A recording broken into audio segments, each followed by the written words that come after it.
কিন্তু আসল সত্যি কি জানেন, এই ইকুইপমেন্টস গুলো যদি আপনি নিজে মার্কেট থেকে কিনেন তাহলে কিন্তু আপনার খরচ অর্ধেকের চাইতেও নিচে নেমে আসবে। আচ্ছা, এখন প্রশ্ন হলো এই ইকুইপমেন্ট গুলো আসলে কি কাজ করে।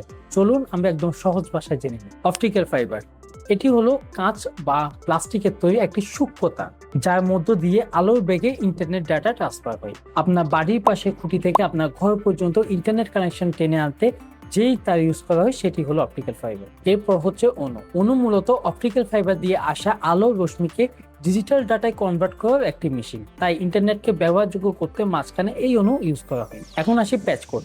প্যাচকোড মূলত হলুদ রঙের একটি সাধারণ ফাইবার কেবল। অপটিক্যাল ফাইবারের সাথে অণুর কানেকশন তৈরি করার জন্য এই প্যাচকোডটি ইউজ করা হয়। এখন আসি সবচেয়ে ইম্পর্টেন্ট জিনিস, রাউটার। রাউটারের কাজ কি? রাউটার মূলত আপনার অণু থেকে আসা ইন্টারনেটের লাইনটিকে ওয়াইফাই সিগন্যালে রূপান্তর করে, এবং এর ফলে আমরা মোবাইল, ল্যাপটপ, ট্যাব বিভিন্ন ডিভাইসে হচ্ছে আমাদের ওয়াইফাই কানেকশনটা দেখতে পাই। এবং ভালো রেঞ্জ অথবা ভালো স্পিডের জন্য কিন্তু একটি ভালো মানের রাউটার খুবই ইম্পর্টেন্ট। আচ্ছা, এতক্ষণ কিন্তু আমরা চারটি জিনিস নিয়ে কথা বললাম। প্রথম হচ্ছে অপটিক্যাল ফাইবার, তারপর অণু, প্যাচকোড, রাউটার। সো এই চারটির মধ্যে কোনটার দাম কত এবং আমরা কোনটা কত দামের মধ্যে পাবো, তো চলুন দেখে নিই। প্রথমে আসি অপটিক্যাল ফাইবার।